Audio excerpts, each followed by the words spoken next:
Hello mathaholics, welcome to रिवान math academy. अगर अब तक आपने हमारे चैनल को लाइक शेयर सब्सक्राइब नहीं किया है तो प्लीज़ लाइक शेयर सब्सक्राइब। और आप सभी बच्चों की हेल्प के लिए हमने एक बुक बनाई है जिसका नाम है all in one MSc mathematics.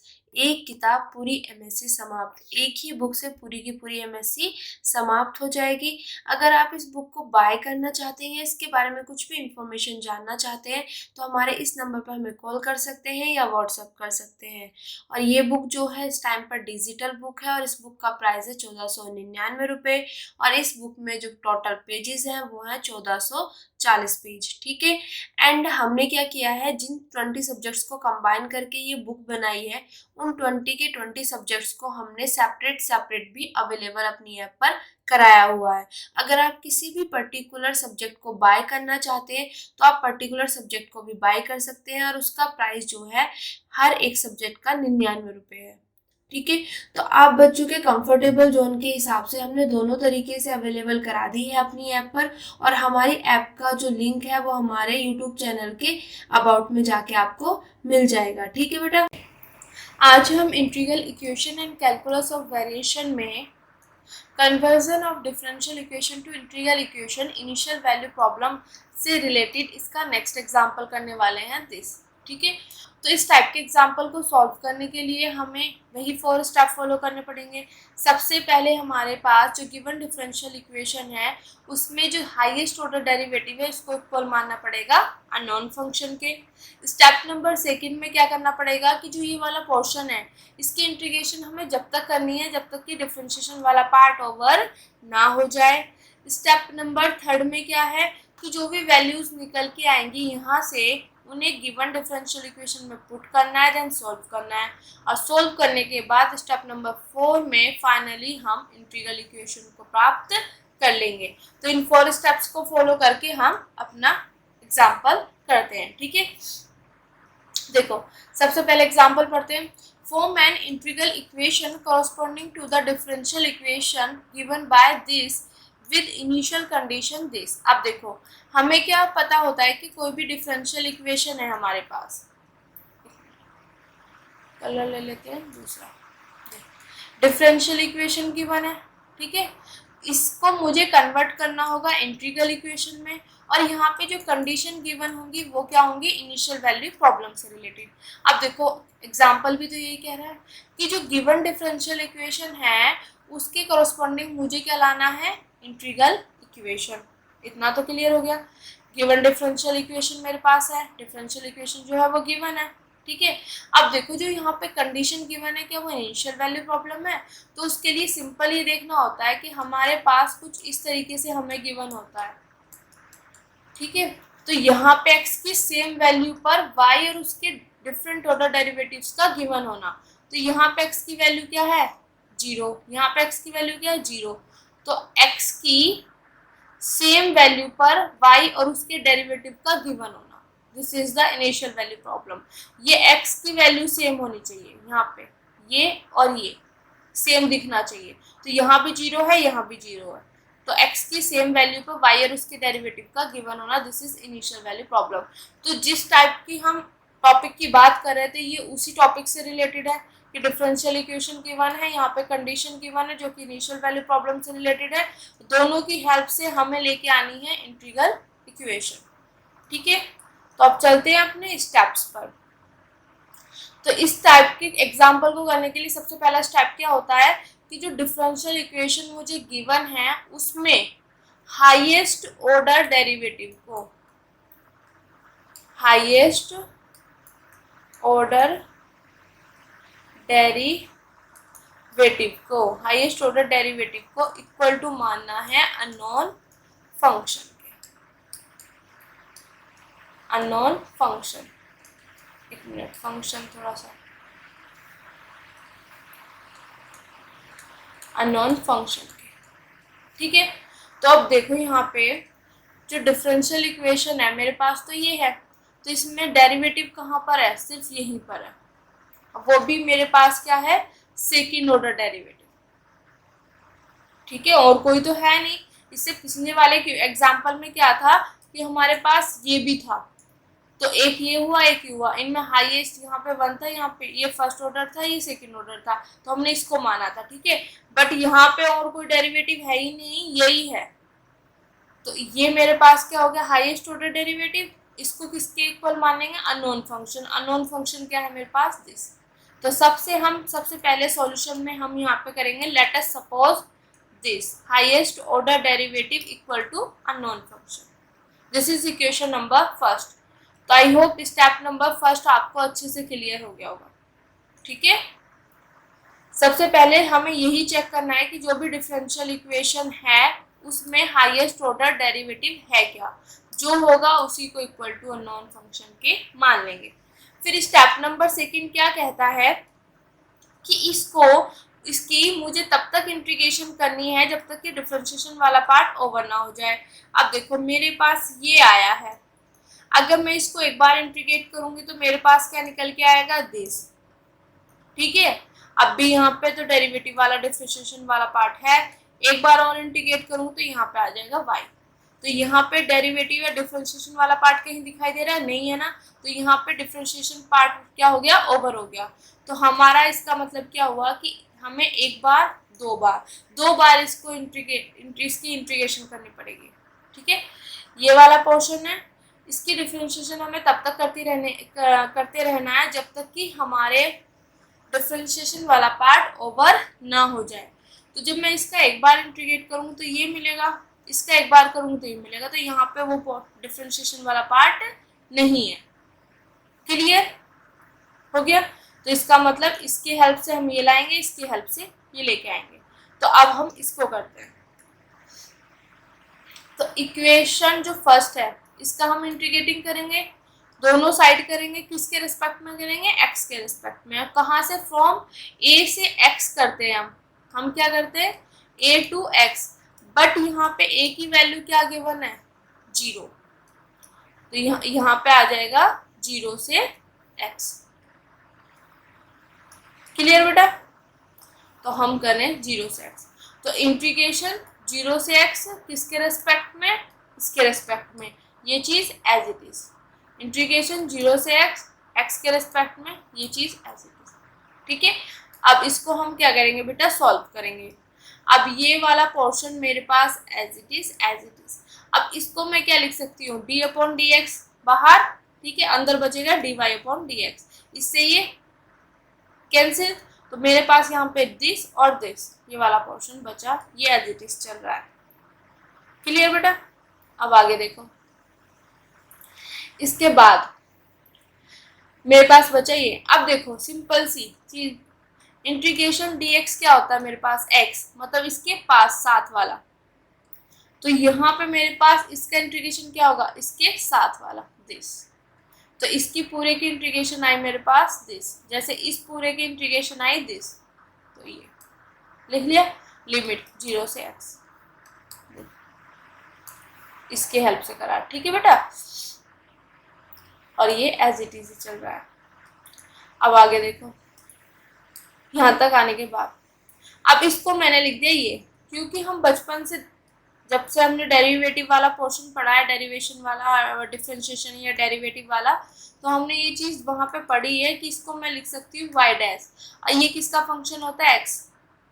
जैसे y भी फंक्शन होता है x का, तो y डैश भी फंक्शन होता है x का, ठीक है, इतना के लिए। तो मैंने इसकी जगह लिख दिया ये। क्यों लिखा, क्योंकि मुझे लिमिट पुट करने में हेल्प मिलेगी, ठीक है बेटा। अब यहाँ पे अपर लिमिट माइनस के लोअर लिमिट, x की जगह x और x की जगह 0, और सब चीजें बेटा एज इट इज, ठीक है। अब इसको, अभी मैंने इस वैल्यू को ये लिखा था, अब वापस मैं क्या करूंगी, इस वैल्यू को लिख दूंगी ये।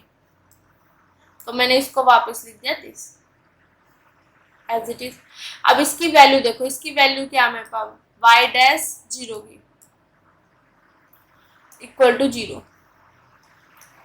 तो यहाँ पे हम इसकी वैल्यू अगर मैं यहाँ पे रखूंगी माइनस के 0, तो ये आ जाएगी लाइन, और यहाँ से ये हट जाएगा फिर। तो मेरे पास दिस इक्वल टू दिस।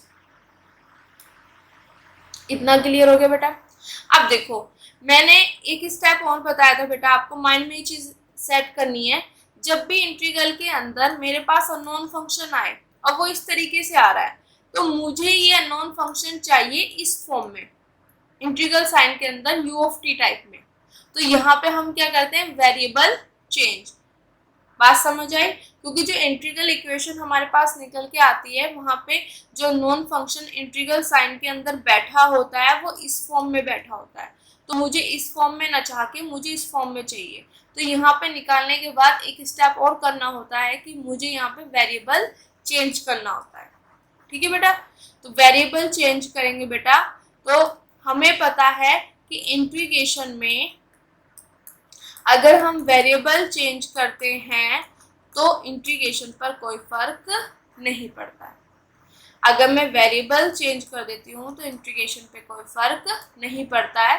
तो इस प्रॉपर्टी की हेल्प से हम यहाँ पे वेरिएबल चेंज कर देते हैं। तो दिस इज इक्वेशन नंबर 3 और यही वैल्यू हमें गिवन डिफरेंशियल इक्वेशन में पुट करनी है बाद में। ठीक है बेटा, तो अब देखो, मैं इसको नॉन फंक्शन के ऊपर लेके चली, इसकी इंटीग्रेशन करी तो मेरे पास ये निकल के आ गया, बट अभी भी यहाँ पे डिफरेंशिएशन वाला पार्ट है, तो इस डिफरेंशिएशन वाला पार्ट तो मुझे ओवर करना है। तो इसका एक बार और यहाँ से इसकी इंटीग्रेशन करूँगी, तो मैं फिर से यहाँ पे अगेन इंटीग्रेटिंग। अब देखो इंटीग्रेटिंग किसकी करनी है, इंटीग्रेशन किसकी करनी है, किसकी कर रहे हैं हम, 2 की, क्योंकि इसकी करनी है ना बेटा। मैंने अभी आपको बताया कि मुझे इसका इंटीग्रेशन करना है, तो इस वाले पोर्शन का। This is equation number 2। थोड़ा सा छोटा कर लेते हैं, ठीक है। तो integrating 2 on both side with respect to x from 0 to x, integration 0 से x, x के रिस्पेक्ट में, इंटीग्रेशन 0 से x, x के रिस्पेक्ट में। इधर क्या है, dy अपॉन dx है, ठीक है। और इधर मेरे पास ये पूरी की पूरी वैल्यू है, आप देख सकते हो, दिस पूरी की पूरी वैल्यू इधर ही है, ठीक है। ओके बेटा, क्लियर। अब यहाँ से ये कट, तो मेरे पास बचेगा दिस ओनली, और ये अंदर इंटीग्रेशन 0 से x, इंटीग्रेशन 0 से x u of x dx dx। ठीक है बेटा, इतना क्लियर हो गया। अब हमें तो पता है इंटीग्रेशन dx क्या होता है, x, मतलब इसके साथ वाला, तो इसके साथ वाला क्या, y, तो इसकी इंटीग्रेशन क्या आ जाएगी, y, जो कि किसका फंक्शन है, x का फंक्शन, ठीक है। और लिमिट 0 से x, ठीक है। कितना क्लियर हो गया बेटा। अब देखो यहाँ पे आ जाओ, अब मैंने इसको लिख दिया दिस। अब ये मैंने conversion of multiple integral into single integral वाला जो टॉपिक है वहाँ पे मैंने एक नोट कराया था, तो उसमें मैंने ये चीज़ बताई थी, ये जितनी बार भी आएगा इसको एक बार ये एज इट इज और dx, और ये जितनी बार यहाँ पे आ रहा है ये इसके यहाँ पे लगा देना, ठीक है। इतना क्लियर हो गया। अब देखो upper limit minus lower limit, तो x की जगह x और x की जगह 0, दिस, ठीक है। y ऑफ x और y ऑफ 0 की वैल्यू क्या है मेरे पास बेटा, y ऑफ 0 की वैल्यू है 0, तो यहाँ से आ जाएगी मेरे पास y ऑफ 0 की वैल्यू 0, तो रिमेनिंग मेरे पास क्या बचेगा, y of x equal to this. तो y ऑफ x को मैं सिंपल, मुझे पता है कि y जो है वो x का फंक्शन है, इसको आप y लिख लो या ये लिख लो, ठीक है। तो मैंने सिंपल आपको यहाँ पे लिख दिया y equal to this. This is equation number 4, ठीक है। अब देखो यहाँ पे मेरे पास y की वैल्यू निकल के आ गई, पर फंडा वही है, निकलने के बाद अगर आपको इंटीग्रल साइन के अंदर इस तरीके से नॉन फंक्शन दिखाई दे रहा है तो उसको हमें चेंज करना पड़ेगा इस फॉर्म में, यहाँ पे वेरिएबल चेंज करना पड़ेगा। तो हम यहाँ पे क्या करेंगे, वेरिएबल चेंज करेंगे, और हमें पता है इंटीग्रेशन में अगर हम वेरिएबल चेंज करते हैं तो उस पर कोई फर्क नहीं पड़ता, सब चीजें एज इट इज है। यहाँ पे x की जगह t, यहाँ पे x की जगह t, वेरिएबल चेंज कर दिया। क्यों किया, क्योंकि मुझे इंटीग्रल साइन के अंदर अननोन फंक्शन इस टाइप का चाहिए, ना कि इस टाइप का। तो जहां आपको इंटीग्रल के अंदर ये ऐसा दिखाई दे जाए तो उसकी फॉर्म चेंज करनी है, मुझे यहाँ पे x की जगह t लेके आना है, मतलब वेरिएबल चेंज करना है, ठीक है बेटा। कर दिया वेरिएबल चेंज। अब देखो बेटा, इतना होने के बाद ये चीज एज इट इज, अब देखो ये मेरे पास क्या मल्टीपल इंटीग्रल, तो इसका फॉर्मूला क्या होता है, या तो आप फॉर्मूला याद कर लो, ये जैसे मैंने लैंग्वेज में आपको माइंड में सेट कराया हुआ उस तरीके से रखोगे तो ज़्यादा बेटर रहेगा। तो इसमें क्या होता है, ये चीज़ एज इट इज़, ये एज इट इज़, ये एज इट इज़। इस 2 के लिए यहाँ पे एक फैक्टर आएगा x माइनस के t, और इसकी पावर में इस 2 जो यहाँ पे इससे कम, और जो यहाँ आया इसका फैक्टोरियल। मैंने ऐसे ध्यान कराया हुआ, क्योंकि फॉर्मूला अगर ध्यान मतलब याद करने बैठेंगे तो जाने कितने फॉर्मूले हैं। तो आपको सिंपल ये ध्यान रखना कि this is the multiple integral.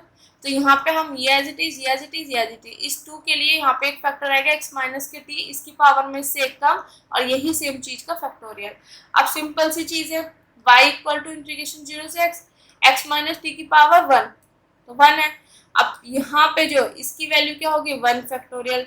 1 factorial की वैल्यू मेरे पास क्या आएगी यहाँ पे 1, तो इसके अपोन में 1 मैं इसको एज इट इज लिख सकती हूँ, तो ये चीज लिख दिया दिस। तो इंटीग्रेशन साइन के अंदर अननोन फंक्शन बैठा है u ऑफ t, तो दिस इज y की फाइनल वैल्यू जो मुझे गिवन डिफरेंशियल इक्वेशन में पुट करनी है।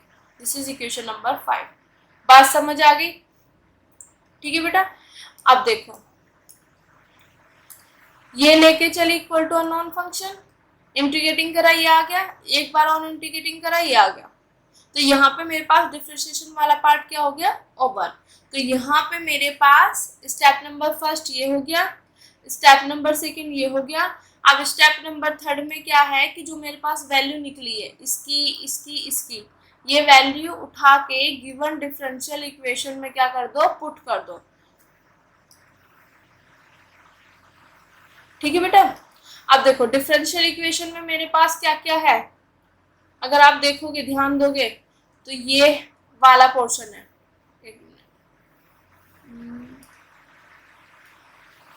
डिफरेंशियल इक्वेशन में मेरे पास जो है वो है ये वाला पोर्शन गिवन है, ठीक है, और y गिवन है, ये वाला पोर्शन गिवन नहीं है। अब तक आपने जितने भी एग्जाम्पल करे, ठीक है, उसमें ये भी गिवन था, ये भी गिवन था, ये भी, तो तीनों की वैल्यू उठा के पुट कर दी, ठीक है।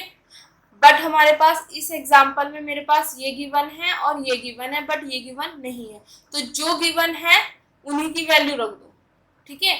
मैंने ये बात बोली स्टेप नंबर थर्ड में कि जो वैल्यू निकल के आएंगी उनको मुझे रखना है गिवन डिफरेंशियल इक्वेशन में, तो जो है उनको यहाँ पे पुट कर दो, देन सॉल्व करो, ठीक है।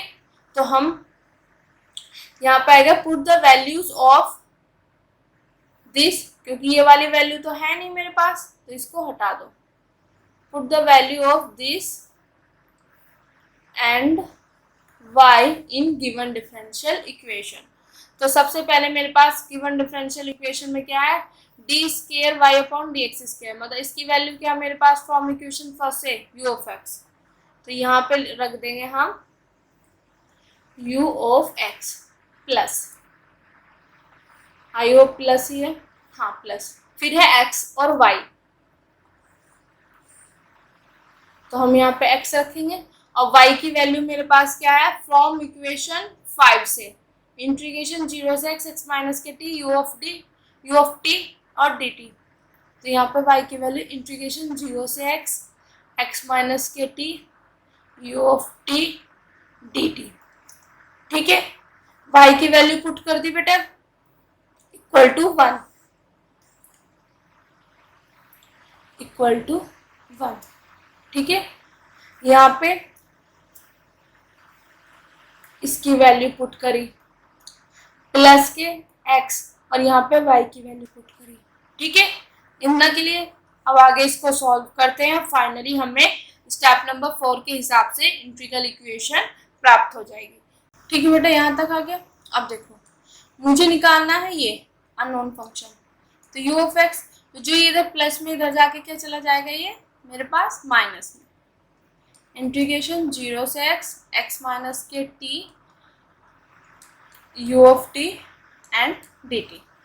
यहाँ पे u of x equal to 1 minus, ये x जो है मैं अंदर ले रही हूँ इंटीग्रेशन के अंदर, तो इंटीग्रेशन 0 से x, ये आ जाएगा यहाँ पे x माइनस के t u of t and dt, ठीक है, this is the final answer. जो हमारे पास इंटीग्रल इक्वेशन है वो मेरे पास निकल के यहाँ पे आ गई। ओके, अब आप ये सोचोगे ये अंदर क्यों लिया? बेटा ये इसलिए लिया कि जब आपने टॉपिक किया था ना ये, तो वहाँ पे मेरे पास u of x equal to f of x plus integration a से x K x t u of t and d t, इस टाइप के मेरे पास फाइनल इंटीग्रल इक्वेशन आई थी। तो ये चीज़ तो है, यहाँ पे जो है इसके अंदर बैठा हुआ है ये साइन, मतलब ये जो है एक्स है टी का फंक्शन, तो ये एक साथ ले लिया मैंने एक्स और टी का फंक्शन, इसलिए अंदर लिया। ठीक है बेटा, तो दिस इज द मेरे पास integral equation, this is answer. Okay, तो आई होप ये चीज़ आपको अच्छे समझ आई होगी। सबसे पहले हमने क्या किया, जो हाईएस्ट ऑर्डर डेरिवेटिव है उसको इक्वल टू नॉन फंक्शन माना, फिर इसको तब तक इंटीग्रेट करना जब तक कि इसका डिफरेंशिएशन वाला पार्ट ओवर ना हो जाए। फिर स्टेप नंबर, ये सेकेंड था, थर्ड के हिसाब से जो वैल्यूज मेरे पास निकल के आई उनको मैंने गिवन डिफरेंशियल इक्वेशन में पुट किया। देन स्टेप नंबर 4 के हिसाब से सॉल्व करके फाइनल मेरे पास इंटीग्रल इक्वेशन हमें प्राप्त हो गई। तो आई होप इस टाइप के आपको एग्जाम्पल अच्छे से समझ आ रहे होंगे। अगर आपको मेरी वीडियोस मेरे लेक्चर्स पसंद आ रहे हैं तो प्लीज़ लाइक शेयर सब्सक्राइब उन बच्चों तक जो पहुँचाए जिनको उनकी नीड है। Thank you.